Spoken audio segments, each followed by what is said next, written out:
Bonjour à tous, bienvenue dans ce 21e épisode de la série Mon portefeuille PEA, série dans laquelle je présente tous les mois l'évolution de mon portefeuille PEA. Alors, bienvenue dans ce nouvel épisode que vous êtes de plus en plus nombreux à suivre puisque la vidéo du mois de juillet a fait plus de 11 000 vues, donc je vous en remercie.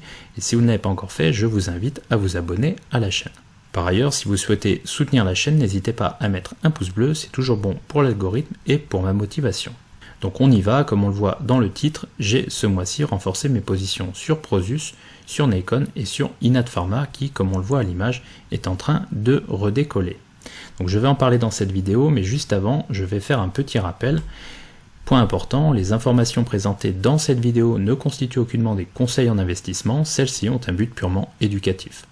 Par ailleurs, le portefeuille présenté dans cette vidéo n'a pas vocation à être répliqué, celui-ci correspondant à des facteurs, à savoir un profil d'investisseur, un horizon d'investissement et une approche spécifique à l'auteur de cette vidéo. Enfin, tout investissement boursier implique des risques, dont le risque de perte partielle ou totale de l'investissement de départ. Il est donc primordial que vous fassiez votre propre analyse avant d'investir en bourse. Ces petits rappels d'usage étant faits, nous pouvons passer à la présentation du portefeuille. Alors, avant de passer à la présentation du portefeuille, j'aimerais juste m'arrêter sur un commentaire que j'ai reçu sous la dernière vidéo Mon portefeuille PEA. Et donc, dans ce commentaire, la personne me dit « Tes perfs sont trop faibles par rapport au marché. Vu le choix de tes actions, je pense qu'en tant que débutant, vaut mieux que tu achètes un ETF CAC 40. » Alors, ma première réaction, ça a été celle-ci. Je me suis dit « Ah oui, quand même ». Et puis après, je me suis dit qu'il y avait quand même des choses à en tirer, et donc je pouvais effectivement essayer de regarder si cette personne avait raison, puisque je n'utilise pas de benchmark, et donc peut-être qu'effectivement je fais moins bien qu'un ETF CAC 40.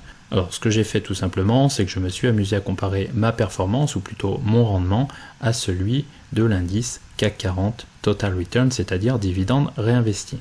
Alors un petit mot sur le pourquoi je n'utilise pas de benchmark pour comparer mes performances à celles d'un indice de référence. Vous savez que généralement, lorsqu'on a un portefeuille ou qu'on fait de la gestion de portefeuille, on compare ses performances à celles d'un indice de référence. Donc pour un investisseur français sur un PEA, l'indice de référence, ça pourrait être le CAC 40, voire le SBF 120, ou éventuellement un indice plus large de type européen, donc de type Eurostoxx 600 par exemple. Alors, dans mon cas, je n'utilise pas de benchmark, en tout cas pas pour le moment. Pourquoi ? Parce que ça fait moins de 3 ans que j'ai ouvert mon PEA. Ça veut dire que je me laisse le temps d'allouer mon capital au fur et à mesure du temps qui passe. Et j'estime que lorsqu'on n'a pas atteint 3 ans, généralement, ça ne sert pas à grand-chose de comparer ses performances ou son rendement à celui d'un indice de référence. Tout simplement parce que ça peut nous faire prendre de mauvaises décisions d'allocation. Pourquoi ? Parce que lorsqu'on investit sur une entreprise, ou en tout cas dans une entreprise, on a tendance à investir sur un horizon de 5 ans, 7 ans, 10 ans ou plus quand on est un investisseur de long terme. Ce qui veut dire qu'on peut être un petit peu tenté d'essayer de coller à l'indice et donc on va potentiellement prendre de moins bonnes décisions au niveau de l'allocation du portefeuille. Et donc c'est la raison pour laquelle je n'utilise pas pour le moment de benchmark en ce qui concerne mon portefeuille PEA. C'est la même chose pour le portefeuille CTO. Donc j'ai mené mon enquête, ce que j'ai fait c'est que j'ai récupéré des données de l'indice CAC 40 Total Return sur le site investing.com et je suis parti du principe que j'investissais tous les mois dans l'indice CAC 40 Total Return et donc de janvier 2019 à septembre, ou en tout cas au cours de clôture du jour auquel je tourne cette vidéo au mois de septembre 2021. Et donc le résultat est le suivant, c'est que si j'avais investi dans l'indice CAC 40 Total Return, donc l'indice de référence ici, mon rendement aurait été de 8,62% par an, donc c'est un rendement annualisé, et mon capital serait de 22 140 €. Alors il s'avère que ma performance, ou en tout cas mon rendement sur la période est plus élevé, puisqu'il est de 13,39% sur base d'un calcul de tri, et le capital actuel est de 23 627 €. Alors, comme vous pouvez le voir ici, je me suis amusé à faire un petit calcul de tri. Donc je vous rappelle que le tri, c'est le taux de rendement interne, que l'on appelle en anglais IRR pour Internal Rate of Return. Et donc le tri, c'est le taux d'intérêt qui permet de trouver la valeur actuelle du portefeuille tout en tenant compte des apports et des retraits. Pourquoi ? Parce que dans mon cas, sur le PEA, je procède à des apports mensuels. Je vous rappelle également que le tri représente l'enrichissement ou l'appauvrissement de l'investisseur à un temps T, en fin d'année ici, alors en fin d'année ou au cours d'une période donnée. Alors vous avez ici les différents apports que j'ai effectués sur mon PEA. D'un côté ici, donc la colonne C, vous avez le montant, en tout cas la valeur du portefeuille actuellement, en tout cas au moment où je tourne la vidéo, donc en ce qui concerne le PEA, et puis de l'autre vous avez la colonne qui correspond à un investissement identique, non pas avec mon approche, mais dans un ETF CAC 40, ici dans l'indice CAC 40. Alors il est bon de noter une chose, ici j'ai utilisé les données de l'indice CAC 40 Total Return. Il est bon de noter que un ETF CAC 40 inclut des frais, ce qui veut dire qu'ici on devrait retrancher environ 0,25% de frais. Donc au final on a les deux approches, mon approche d'un côté qui consiste à faire du stock picking et de l'autre l'approche qui consiste à investir dans un ETF CAC 40. On voit que mon approche enregistre une performance, en tout cas un rendement de 13,39% lorsqu'on annualise ce rendement, et on voit que l'approche qui consiste à investir directement dans un ETF CAC 40 nous donne un rendement ici annualisé de 8,62%. Alors on peut regarder également d'autres données intéressantes, c'est-à-dire que lorsqu'on regarde ma performance, en tout cas mon rendement sur les années 2019, 2020, 2021, on voit que ce rendement est relativement stable au cours du temps, puisque mon rendement était de 12,07% en 2019, de 12,23% en 2020 et est de 10,67% pour le moment en 2021.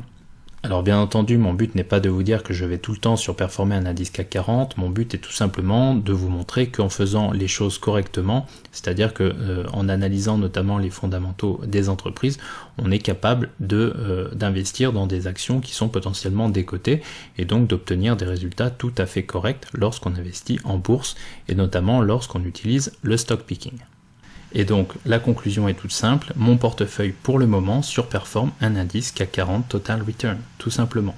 Donc quand on me dit tes perfs sont trop faibles par rapport au marché, la réponse est clairement non, on le voit ici.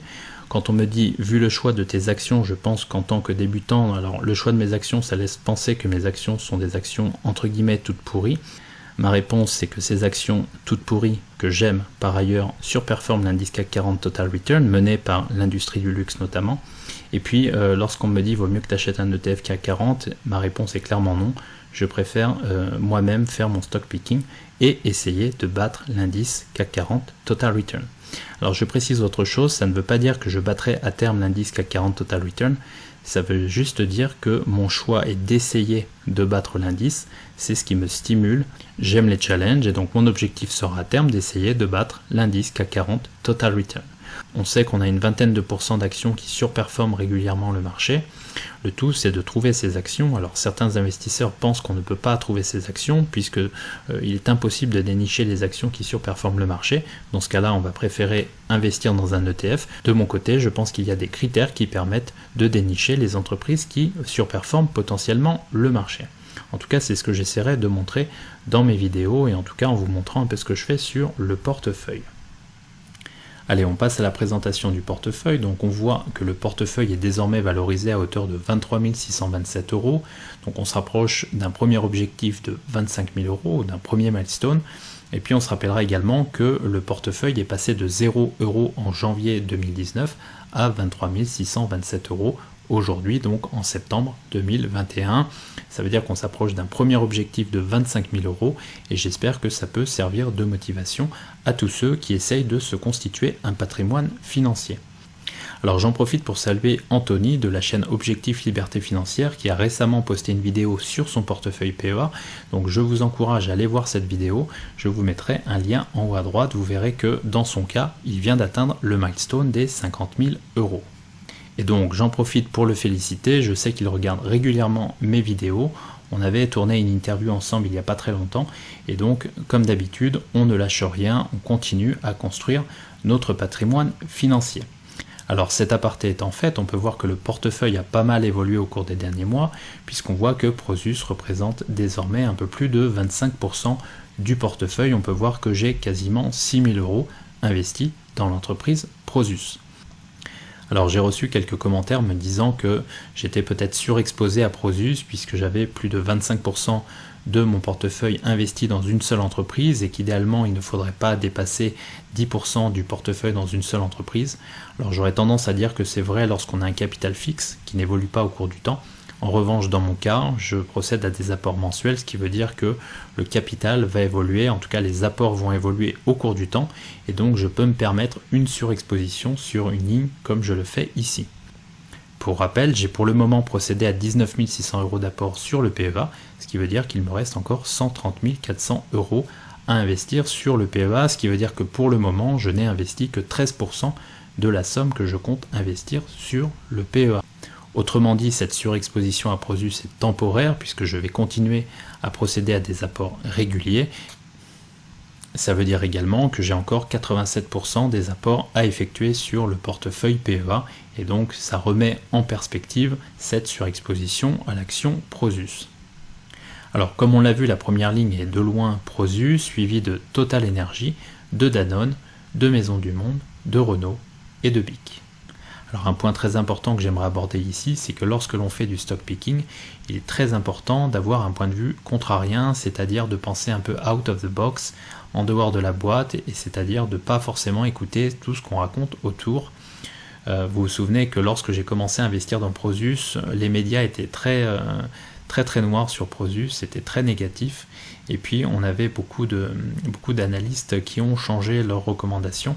Alors certains ont maintenu leurs recommandations, mais d'autres ont changé leurs recommandations, et le titre s'est mis à s'enfoncer très nettement, puisque j'ai commencé à construire ma ligne aux alentours des 82 €, que j'ai continué à construire ma ligne à 65 €. Ce qui veut dire que mon PRU aujourd'hui est de 75,46 €. On verra ensuite que j'ai pas mal travaillé la ligne, c'est-à-dire que j'ai pris des positions. Quand le cours remontait au-dessus de mon PRU, je liquidais une petite partie de ma position et je reprenais des actions lorsque le cours était en dessous, assez nettement en dessous de mon PRU. Ce qui veut dire qu'au final, j'ai réussi à faire passer mon PRU de 82 € à 75 € et je suis très satisfait de ma position actuellement. Alors au niveau des faits marquants du mois, donc pour le mois d'août 2021, on peut voir que le rendement mensuel du portefeuille est de plus 2,3%, donc c'est tout à fait correct. Et puis on note que l'indice Hang Seng Tech chinois affiche moins 50%, ce qui veut dire que c'est potentiellement le moment de commencer à s'intéresser aux valeurs tech chinoises. Pourquoi ? Parce que certaines peuvent être entrées en portefeuille. C'est notamment le cas de Prosus, en tout cas c'est ma conviction, à savoir que je pense que Prosus est une entreprise très intéressante à avoir en portefeuille. J'en ai parlé dans de précédentes vidéos. Pourquoi ? Tout simplement parce qu'elle possède 28,9% de Tencent Holdings, qui est très décoté à mon avis en ce moment. Et puis elle a également un très beau portefeuille de capital risque qui est valorisé à hauteur de 0 €, c'est-à-dire que le marché considère que ce portefeuille n'a pas de valeur, pour faire simple. Alors on veut voir qu'au niveau des prises de position, j'ai renforcé Prosus, et puis j'ai également renforcé d'autres actions, à savoir Nacon et Inat Pharma, dans la hausse, tout simplement parce que l'action Inat Pharma s'est mise à flamber en quelques jours, et donc le cours de bourse a quasiment pris 80% en quelques séances seulement. Je vais en parler juste après. Alors ce que je vais faire très rapidement, c'est que je vais commenter les différents renforcements. Donc on peut voir que j'ai augmenté ma position sur Prosus de 10 actions, j'ai augmenté ma position sur Nacon de 20 actions, et puis j'ai augmenté ma position sur Inat Pharma de 50 actions, donc lors du mouvement haussier aux alentours des 4 €, de mémoire 3,90 €. Et alors ce qu'on peut voir ici, je l'ai entouré ici, on peut voir que Inat Pharma affiche désormais une plus-value latente, en tout cas au moment où je tourne cette vidéo, de 6,11%, alors même que la moins-value latente était extrêmement importante lors de la vidéo du mois précédent. Ça veut dire quoi ? Ça veut tout simplement dire que cette entreprise est extrêmement volatile. Pourquoi ? Parce qu'il s'agit d'une biotech. Ça veut dire que l'entreprise va voir sa valeur s'éroder potentiellement au cours du temps, au fur et à mesure qu'elle brûle sa trésorerie. Et puis, si jamais l'entreprise arrive à développer une molécule intéressante, à passer les tests de phase 2 et de phase 3, alors potentiellement l'entreprise peut se mettre à flamber, et donc c'est un peu comme une option, c'est-à-dire qu'une fois que le sous-jacent se met à flamber, l'option potentiellement se met également à flamber avec un effet levier. Donc ce qui s'est passé sur Inat Pharma, c'est qu'on est passé d'une moins-value latente extrêmement importante à une plus-value, c'est ce que je souligne ici. Alors pour ceux qui suivent le Discord, j'en avais parlé, ma stratégie lorsque j'ai ce genre de position, c'est éventuellement d'augmenter la taille de ma position dans la montée, et puis de couper ma position en deux, en prenant une partie de mes bénéfices, et puis en laissant filer le reste, encore une fois, comme une option, c'est-à-dire que si l'entreprise, ou en tout cas si l'action est multipliée par 2 ou par 3, eh bien je laisse courir la position pour essayer d'empocher le maximum d'argent. Donc pour résumer, Inat Pharma a toujours été une position extrêmement spéculative. Qui dit position extrêmement spéculative dit toute petite ligne en portefeuille. Bien entendu, il ne sert à rien de s'exposer sur ce genre d'entreprise. Quand ça ne marche pas, ça ne marche pas. Dans ce cas-là, on fait une perte éventuellement un jour si l'entreprise brûle, en tout cas si la biotech brûle l'ensemble de sa trésorerie. Bien entendu, si ça marche, on prend des plus-values et ça vient améliorer le rendement du portefeuille. Alors, ce que je vais faire maintenant, c'est que je vais présenter mes différents renforcements de position, donc au cours du mois d'août 2021, sur Prosus, sur Nikon et sur Inat Pharma. Alors, pour ceux qui suivent mes vidéos, vous savez que je suis focalisé sur Prosus depuis 2 mois. Alors, ceux qui sont sur le Discord le savent puisque j'en parle régulièrement. Vous savez que mon intention était de construire une position relativement importante sur mon PEA, et donc j'ai désormais plus de 25% du portefeuille investi sur Prosus. J'avais expliqué dans la vidéo d'il y a 2 mois que l'entreprise avait procédé à un rachat d'actions entre ces 2 dates et au prix qui est indiqué ici, donc au prix moyen de 94,96 €. Depuis, techniquement, on avait eu une cassure de cette figure d'élargissement. On avait un premier objectif ici qui avait été atteint il y a quelques semaines. On est en fréquence hebdomadaire. Et puis on a un deuxième objectif qui a quasiment été atteint ici à hauteur des 64-65 €. Alors mon objectif final était éventuellement une descente jusque dans la zone des 58-60 €, ça c'est ce que j'évoquais sur le Discord. Dans ma précédente vidéo, il me semblait que j'avais placé l'objectif final aux alentours des 64 €. En réalité, on est venu chercher les 65 €. Alors ce qu'on peut noter ici, c'est qu'on a une accélération du mouvement baissier, puisqu'on voit que les cours passent sous les moyennes mobiles qui sont ici, avec une accélération, un dernier gap qui ressemble ici à un gap de terminaison. La présence d'un marteau ici, et vous savez que sur les marteaux, c'est la mèche qui est le plus intéressant. Pourquoi? Parce que les cours viennent souvent, en tout cas, retester le milieu de la mèche qui est ici, au niveau du marteau, parfois le bas de la mèche qui est ici. Donc on est venu redescendre ici, on est remonté avec le marteau, puis on est revenu consolider ici, et donc ici représenter une zone potentiellement intéressante d'achat. On voit que les cours ensuite sont repartis à la hausse avec un nouveau gap haussier ici qui pourrait être comblé dans les séances qui viennent, même si on a potentiellement ici un îlot de renversement puisqu'on a un gap d'entrée ici et un gap de sortie ici, donc ce sera à suivre. Bien entendu, on est en fréquence hebdomadaire, ce qui veut dire qu'il faut voir si le cours de Prosus peut venir clôturer ou en tout cas clore ce gap ici. Si c'est le cas, alors on n'aura pas d'îlot de renversement, mais on a quand même une structure intéressante ici avec la construction d'un potentiel bottom dans cette zone. Alors on pourrait avoir une zone de construction ici qui pourrait durer un certain temps avec des oscillations peut-être jusqu'au niveau des 64-65 €. Bien entendu, tout ça dépendra également de ce qui se passe sur la tech chinoise, c'est-à-dire que si les cours de Tencent revenaient à baisser fortement, on pourrait avoir une nouvelle attaque baissière sur le titre Prosus. Ceci n'est pas à exclure. Donc de mon côté, la stratégie est très simple. Pour le moment, je conserve ma position comme elle est. Bien entendu, si les cours viennent rechercher les 65 €, voire descendre un cran plus bas, je n'hésiterai pas à continuer de construire ma ligne Prosus. Au niveau du RSI ici, on a quelque chose d'intéressant puisqu'on a potentiellement un double bottom, c'est-à-dire qu'on est capable de tracer un trait ici, une zone de support, sous les 2 bottoms qui sont ici. On a potentiellement un double bottom avant une reprise plus marquée, donc on pourra avoir une consolidation ici du cours de Prosus avant peut-être une accélération haussière et donc un débordement de la zone des 82 € potentiellement. Alors on passe maintenant au renforcement de ma position sur Nikon. Je vous renvoie ici à la vidéo que j'avais tournée en février 2021, donc vidéo d'analyse technique sur lequel j'anticipais potentiellement une consolidation des cours et un retour dans la zone des 5 €, 5,17 €. C'est ce qui s'est passé, c'est ce qu'on peut voir ici puisqu'on est venu chercher la zone ici des 5 € et qu'on est au moment où je tourne cette vidéo à 5,16 €. Alors ce qu'on peut dire sur Nikon par rapport à ce que j'avais dit la dernière fois, c'est qu'on est ici dans une sorte de biseau descendant, donc un biseau correctif qui vient corriger toute la hausse qui a eu lieu ici entre avril et décembre 2020, et puis on a ici une zone de gap qui a été comblée ici, et donc il va falloir voir ce qu'il se passe dans cette zone. On pourra avoir une sorte de double appui ici, donc une sorte de double bottom avant une reprise haussière plus importante, ou bien on pourrait éventuellement venir travailler la zone un cran plus bas, c'est-à-dire redescendre sous la zone, et puis descendre pourquoi pas sur la zone des 4,50 €, auquel cas potentiellement on aurait un RSI ici qui viendrait chercher la zone des 30, peut-être pour prendre appui dessus, avant une remontée plus importante. Alors vous savez que sur Nikon je suis plutôt haussier, en tout cas à long terme, c'est-à-dire que de mon côté j'essaie de construire une position, même si bien entendu j'essaie de ne pas me surexposer. Pourquoi ? Parce que Nikon reste quand même une petite valeur au niveau de sa capitalisation boursière, et donc c'est une valeur plus volatile qu'une valeur de type large cap par exemple. Alors je vous ai mis un commentaire de Gizmo69 avec lequel j'échange de temps en temps sur le Discord. Si vous aussi vous voulez rejoindre le serveur Discord, n'hésitez pas, vous trouverez un lien sous la vidéo et donc vous pouvez nous rejoindre, on est déjà plus de 1300 membres. Donc sur le serveur Discord, Gizmo69 me disait à quand la vidéo sur Nikon, et donc il voulait un petit peu mon opinion, et donc on a échangé sur le Discord. Donc ce que je vais faire maintenant, c'est que je vais reprendre très rapidement nos échanges, en tout cas je vais vous présenter les informations que j'ai communiquées lorsque Gizmo69 m'a interpellé sur Nikon.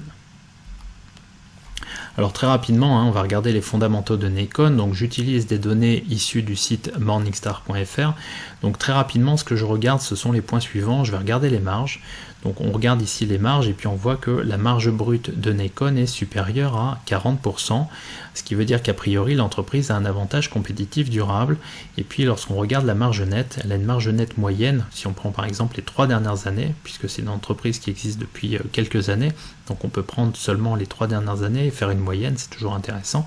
On voit que la marge nette est d'environ 10%, ce qui veut dire encore une fois qu'au niveau français et même au niveau européen, Nikon possède un avantage compétitif durable, à la fois a priori au niveau de la marge brute et au final au niveau de la marge nette. Donc ça c'est un point indéniable, ça veut dire que potentiellement Nikon a un temps d'avance sur la concurrence. Alors après, quand on regarde le retour sur fonds propres, je l'ai mis en vert clair, pourquoi ? Parce que quand on regarde les 3 années, qu'on fait une moyenne, on voit que le ROE de Nikon est d'environ 12-13% en moyenne, ce qui compte c'est la moyenne, ce qui veut dire que c'est un retour sur fonds propres qui est relativement correct, en tout cas qui est plutôt intéressant pour une entreprise française de ce type. Donc pour le moment rien à signaler, c'est plutôt une belle entreprise sur le papier. On continue, on va regarder ici les taux de croissance, on voit que le taux de croissance du chiffre d'affaires est de 23% par an au cours des 3 dernières années, très intéressant. Puis on voit que le taux de croissance du résultat d'exploitation est également de 104% au cours des 3 dernières années, c'est toujours intéressant. Ça veut dire que l'entreprise gère très bien pour l'instant sa croissance et donc c'est plutôt prometteur pour la suite. Elle a un beau taux de croissance et puis on voit qu'au niveau du rendement sur fonds propres, c'est plutôt intéressant puisque celui-ci est positif année après année. Alors il faut garder à l'esprit une chose, c'est que le titre est une spin-off de Big Ben Interactive, ça veut dire également qu'on n'a pas beaucoup de recul d'un point de vue historique au niveau du cours de bourse. En tout cas au niveau des chiffres c'est plutôt pas mal, ils me plaisent relativement bien.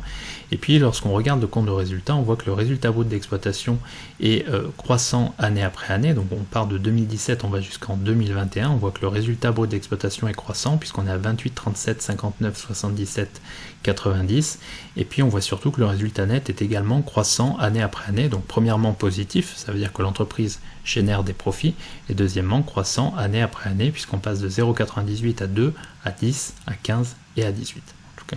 Donc là encore, sur le compte de résultat, rien à redire, Nikon est une belle entreprise.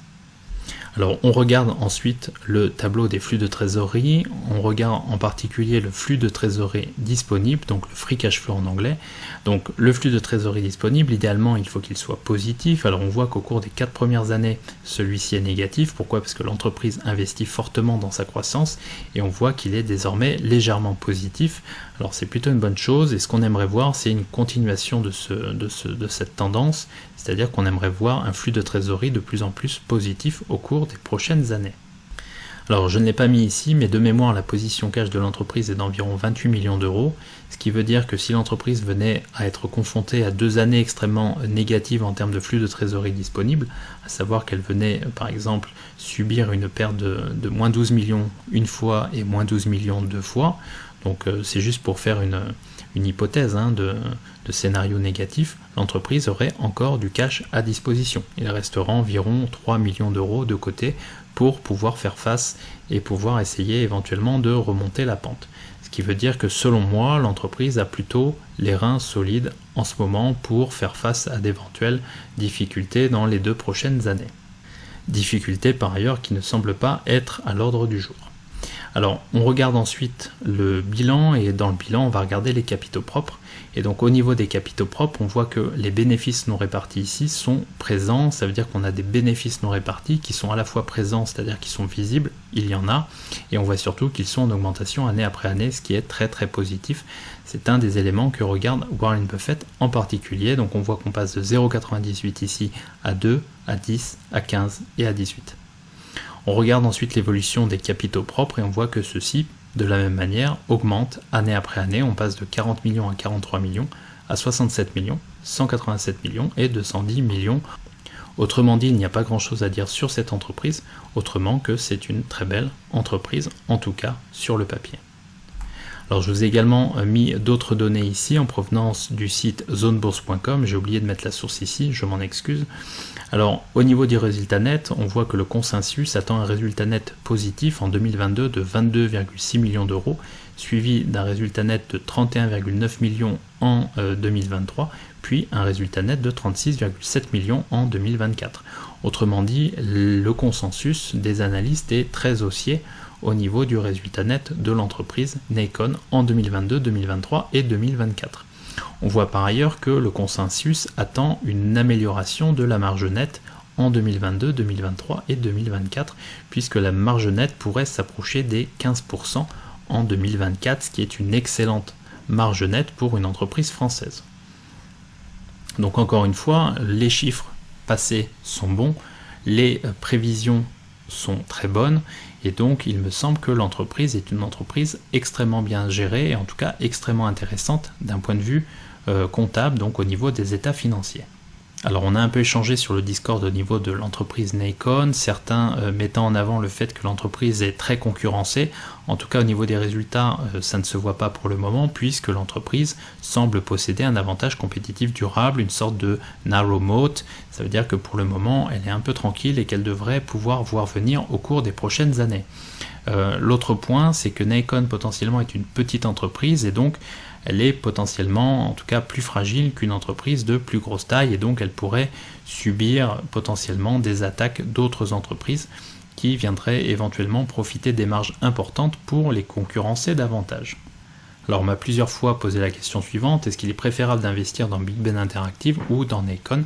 De mon côté, je préfère investir sur Nacon, à savoir que je préfère le pure player qui va fortement en tout cas se focaliser sur une niche, sur une partie du marché, et donc je préfère ça à Big Ben Interactive qui est beaucoup plus, en tout cas beaucoup plus diversifié. De mon côté, je préfère le pure player. Pure player qui a notamment souffert de la baisse des entreprises de jeux vidéo dans le marché, à savoir que depuis que Tencent a été impacté en Chine et que le régulateur chinois a agi contre les entreprises de jeux vidéo, on l'a vu avec Tencent Holdings, on l'a vu également avec l'entreprise NetEase, on a vu une baisse également aux États-Unis avec Electronic Arts un peu et puis Activision Blizzard. On peut penser que Nacon a subi aussi cette baisse, en tout cas est en train de corriger fortement en raison de cette baisse des valeurs du jeu vidéo à travers le monde. Et donc pour moi, jouer Nacon est un moyen de jouer un pure player qui est plutôt bien positionné en Europe. Et donc je pense que le cours de bourse pourrait se reprendre dans les trimestres qui viennent. Et puis l'entreprise a encore de beaux jours devant elle, à mon avis, en tout cas au vu des chiffres qui sont présentés ici. Alors je vais terminer ici avec mon renforcement sur Inat Pharma. Vous savez qu'Inat Pharma est une action extrêmement spéculative. Pourquoi ? Parce qu'il s'agit d'une biotech. J'en ai parlé un peu avant dans la vidéo. On sait ici que Inat Pharma évoluait dans un biseau descendant. On le voit ici en violet.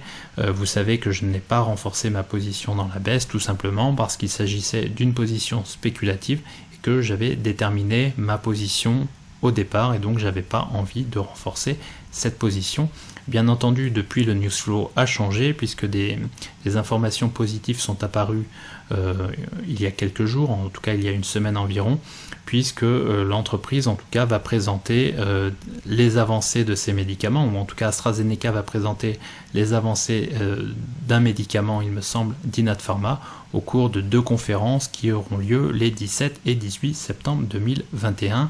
Depuis, l'entreprise a également annoncé qu'elle allait faire une présentation.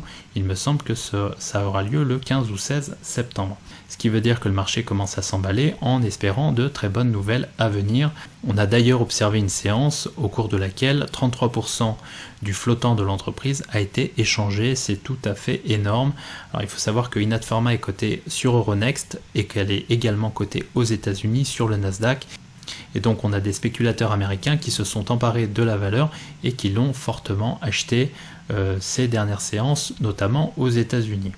Alors de mon côté, ma stratégie est très claire, je joue Inat Pharma comme un call option, ce qui veut dire que je la mets en portefeuille, je n'y touche plus, et puis lorsque les cours s'emballent, je vends potentiellement, ou en tout cas je prends potentiellement mes profits.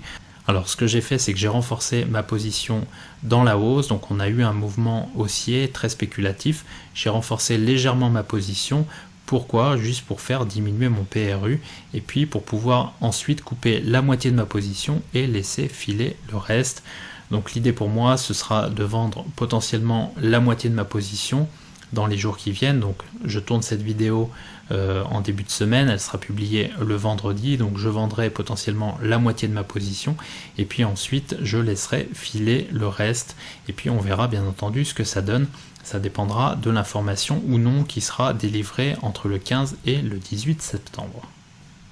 Alors en parlant d'Inat, j'ai laissé un commentaire le 4 septembre, donc pour ceux qui ne le savent pas, j'ai également un compte Twitter, donc @eip_bourse, sur lequel je compte poster davantage de messages et davantage de graphiques désormais, donc si vous voulez me rejoindre sur Twitter, n'hésitez pas à le faire, je serai ravi de vous y retrouver sur Twitter et on pourra éventuellement échanger sur Twitter également. Voilà, alors pour ceux qui découvrent la chaîne et qui souhaitent parcourir tous les détails de mes portefeuilles PEA et CTO, vous pouvez retrouver ceci, ou en tout cas accéder à mon fichier privé Google Sheet, qui est mis à jour 48 heures après chaque ouverture ou clôture de position. Donc il vous suffit d'entrer votre email et de cliquer sur accès portefeuille, et donc vous avez accès aux différents portefeuilles avec des mises à jour régulières. Donc une fois que vous avez entré votre adresse email, vous vous retrouvez sur cette Google Sheet, donc sur le site épargneinvestissement-et-patrimoine.fr. Ce qu'on peut voir ici, c'est un récapitulatif du portefeuille.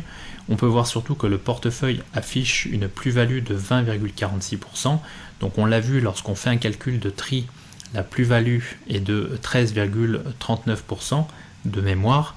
On voit ici que lorsque je compare simplement la valeur du portefeuille actuellement à la somme des apports, on voit que le rendement annualisé est de 7,23%. Bien entendu, le rendement annualisé de mon portefeuille est bien plus important que 7,23%, tout simplement parce que je procède à des apports mensuels et non à un apport initial de 19 600 €. J'espère que c'est plus clair grâce à cette vidéo. Alors par ailleurs, comme toujours, on peut voir ici les différentes plus-values et moins-values réalisées. On peut voir ici que j'ai travaillé la position Prosus. Pourquoi? Parce que j'ai vendu du Prosus à 78,40 €, 6 titres, et on voit que le PRU à ce moment-là était de 76,88 €. On sait que désormais le PRU est de 75,40 €, 44, je ne sais plus exactement, mais en dessous des 75,50 €. L'idée ici était tout simplement de travailler autour d'une zone que j'avais identifiée initialement. Au niveau des dividendes, j'ai pas grand chose à rajouter, c'est toujours la même chose. Donc on est au mois de septembre, on n'attend aucun dividende au mois de septembre. Par contre, on attend un dividende de Total, donc au mois d'octobre, de 40,80 €. Au niveau de l'allocation du portefeuille, une partie qui intéresse beaucoup les abonnés de la chaîne, on peut voir que les liquidités sont désormais réduites, donc restreintes, puisqu'elles sont de 4%. On peut voir que Prosus représente désormais 25,4% du portefeuille, donc une très grosse pondération sur Prosus. C'est un choix personnel, c'est une conviction forte. Je maintiens ma conviction sur Prosus. C'est une société que je souhaite avoir en portefeuille pour très longtemps. On voit par ailleurs que Renault représente 7,7% du portefeuille, que Total représente 9,5% du portefeuille. On voit que Danone représente 8,9% du portefeuille, Maisons du Monde 8,2% du portefeuille, Société BIC 6% du portefeuille, Eutelsat Communications 5,9% du portefeuille, Ontex Group 5,9% du portefeuille, AB InBev représente désormais 4,5% du portefeuille, Kinepolis représente 3,4% du portefeuille, Kinepolis qui se tient plutôt bien en ce moment. Inat Pharma du coup représente maintenant 3,7% du portefeuille depuis une reprise haussière assez marquée. Et puis SNCP représente 2,7% du portefeuille et Nikon représente désormais 4% du portefeuille.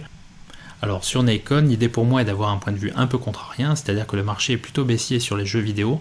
L'idée pour moi est plutôt de commencer à entrer des sociétés de jeux vidéo, et notamment des sociétés de jeux vidéo bien gérées comme Nikon en portefeuille, non seulement pour diversifier mon portefeuille, mais aussi pour essayer de jouer une société dont le potentiel n'est pas à démontrer à mon avis, en tout cas au regard des fondamentaux. Alors bien entendu, c'est une conviction forte de ma part, mais ça ne veut pas dire que j'aurai raison sur Nikon. Il va m'arriver de temps en temps d'avoir tort, et donc de faire des moins-values relativement importantes. Vous verrez, ça m'arrivera au cours du temps. Et voilà, c'est une conviction forte en ce qui me concerne, et donc je souhaite continuer à construire ma position sur le titre Nikon. Enfin, au niveau de l'allocation à la Peter Lynch, on peut voir que les fast growers représentent désormais 30,6% du portefeuille. Donc on est bien ici dans la tranche 30 à 40% mise en avant par Peter Lynch. On voit que les stalwarts représentent 13,9% du portefeuille. Donc on est bien également dans l'allocation mise en avant par Peter Lynch qui conseillait d'investir entre 10 et 20% de son portefeuille en stalwarts. On retrouve également 18,5% de valeur cyclique, alors que Peter Lynch conseillait d'investir entre 10 et 20% du portefeuille en valeur cyclique. On retrouve également 17,1% de turnarounds, également 7,4% d'asset plays et 12,5% de slow growers. Donc ce qu'on peut voir désormais, c'est que mon portefeuille PEA est plutôt surpondéré en fast growers, notamment par la présence très importante de l'action Prosus en portefeuille. Voilà, alors pour terminer cette vidéo, je vous renvoie à l'image du début de la vidéo sur lequel on voit une fusée en train de décoller, sur lequel j'ai marqué Inat Pharma à côté. Donc une valeur très spéculative qui est en train de flamber en ce moment. Et ma question est la suivante, quelle proportion d'actions spéculatives avez-vous en portefeuille? Autrement dit, est-ce que vous mettez des actions spéculatives dans votre portefeuille? Et si oui, à hauteur de quelle proportion? Vous avez vu que dans le cas d'Inat Pharma, j'essayais de ne pas dépasser les 1 ou 2% du portefeuille. Bien entendu, quand la valeur se reprend, cette proportion peut augmenter rapidement au sein du portefeuille. Voilà, n'hésitez pas à répondre à la question en commentaire, c'est toujours intéressant pour la communauté. Puis ça permet de voir un petit peu les stratégies des uns et des autres pour savoir si vous mettez oui ou non des valeurs spéculatives en portefeuille ou si vous vous concentrez soit sur des valeurs bon père de famille, soit sur des valeurs de type avantage compétitif durable, un peu à la Warren Buffett ou à la Tom Gaynor. Voilà, merci pour votre soutien, n'hésitez pas à liker la vidéo, n'hésitez pas à parler de la chaîne autour de vous, c'est toujours bon pour ma motivation et c'est surtout très bon pour l'algorithme YouTube qui permet bien entendu de faire évoluer la chaîne au fur et à mesure du temps qui passe. Je vous souhaite le meilleur dans vos investissements, bien entendu restez prudent sur certains investissements, notamment lorsque vous essayez d'investir sur des biotech, et je vous dis à très bientôt pour de nouvelles vidéos.